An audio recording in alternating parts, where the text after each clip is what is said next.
They tried to fine me $140,000 for a workshop, said I was ruining their perfect little neighborhood. But when I dug deeper, I found out half their damn houses were sitting on my land, and when the dust settled, the queen of the HOA was the one begging for mercy. I never wanted trouble. I just wanted space, 4 acres of quiet outside a cookie-cutter community called Ridge Point Estates.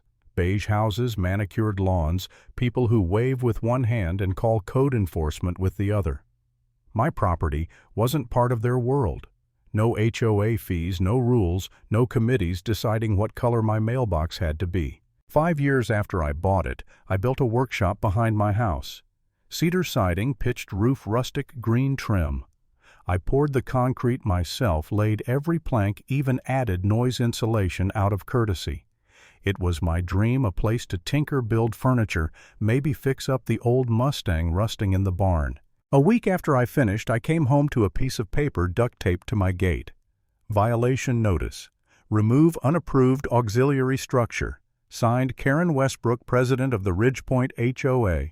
I laughed. Must have been a mistake. I wasn't part of their HOA. My deed said so in black and white. 3 days later, another letter, certified this time. They were fining me $25,000 for non-compliance. I called the number.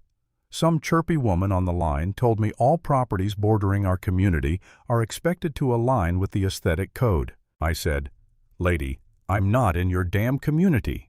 She replied, sweet as poison. Our guidelines extend to all visual zones contiguous to HOA territory. 2 days later, the devil herself showed up.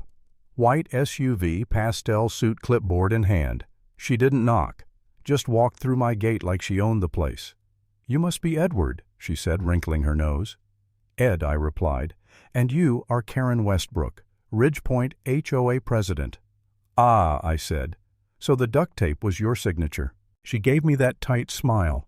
"Your shed violates our sightline standards. It's not a shed," I said. "It's a workshop, and it's on my land." "That's debatable." "No, it's really not." She sighed, all faux patience. "I'm giving you an opportunity to voluntarily comply before this escalates." I laughed. "Unless the U.S. Constitution suddenly gives you dominion over property you don't own, you should probably leave." Her eyes narrowed. "You'll regret this." I didn't realize how serious she was until the next letter, stapled not taped, announced a $140,000 fine. "Legal action pending." That's not a fine, that's extortion. I called my lawyer Steve, an old bulldog who's allergic to nonsense. He read the letters and practically cackled. "They have no legal standing," he said, "but they're betting you'll fold." "Most people do, not me." I started documenting everything, every letter, every visit, every photo. I mounted cameras, set up lights, prepared for war. That's when it got creepy. A guy in a hoodie started walking by, taking photos with a DSLR. My trash bins were tipped over my gate, left open. Then came a new letter, improper waste management, fine $2,000. They were fabricating evidence. Soon neighbors I'd never met started whispering. One old man stopped me and asked if I was running a meth lab. The HOA had spread rumors, online Facebook posts calling me a blight, TikToks showing my shop with captions like, "This is what happens when people ignore the rules." And I'll admit it got to me. Lying in bed at night watching the motion lights flicker, I started asking myself, was I the problem? Maybe I should just tear the place down, move somewhere quiet. Maybe peace was worth more than pride. Then a man showed up, slick suit, polished smile. Said his name was Jenkins. "Heard you've had trouble with the HOA," he said. "My investors could take this land off your hands." Quick closing. $150,000. I paid double that 5 years ago. "You're with them, aren't you?" I asked. He blinked just once. I slammed the door. 2 days later, salvation limped up my driveway in the form of Old Man Delaney, retired surveyor carrying a weathered map tube. "Mind if I tell you a story?" he said. We sat under my carport while he unrolled a map older than both of us combined. He pointed to a red boundary line bleeding into the HOA's backyards.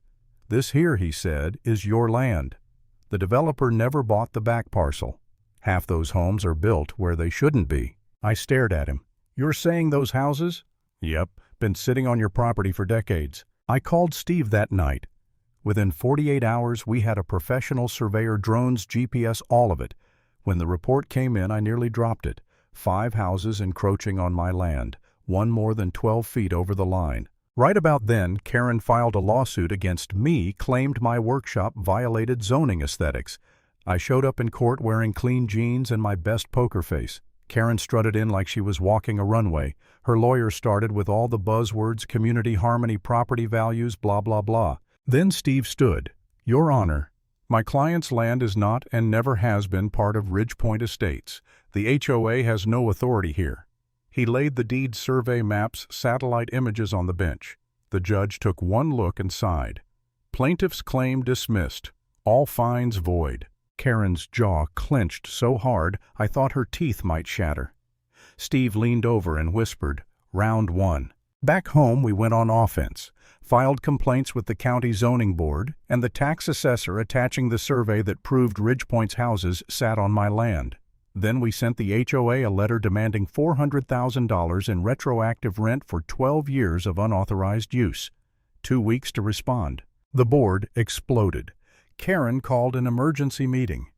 My friend Sarah, a real estate agent, attended as a prospective buyer with her phone recording in her purse. When the topic turned to me, Karen said it plain as day. "We just need to drag this out until he caves.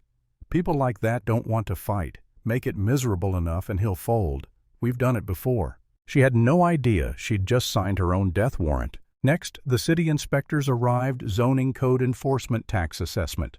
Drones in the sky measuring wheels on the ground, clipboards everywhere. Ridgepoint looked like a crime scene. Residents started panicking, whispering at meetings questioning Karen's leadership. That's when Letitia reached out, single mom, one of the homeowners whose yard crossed into my property. She was drowning in HOA fines. "I can't afford to fight you," she said. "You're not the enemy," I told her. "Help me expose them and I'll make sure you're safe." She agreed. Handed over years of HOA letters, threats, fabricated citations, all with Karen's signature. The final hearing was packed. Ridgepoint residents filled every seat, eyes darting between me and their president. Karen arrived late, dressed in black this time, like she was attending her own funeral. Steve started slow. Deed surveys, drone footage maps, one by one. Then came the letters, photos, the Facebook posts. And finally, the recording. Karen's voice echoed through the courtroom. "Make it miserable until he folds. We've done it before." You could feel the air leave the room. Even her own board members stared at her like they'd just met the devil. Someone whispered, "Jesus Christ."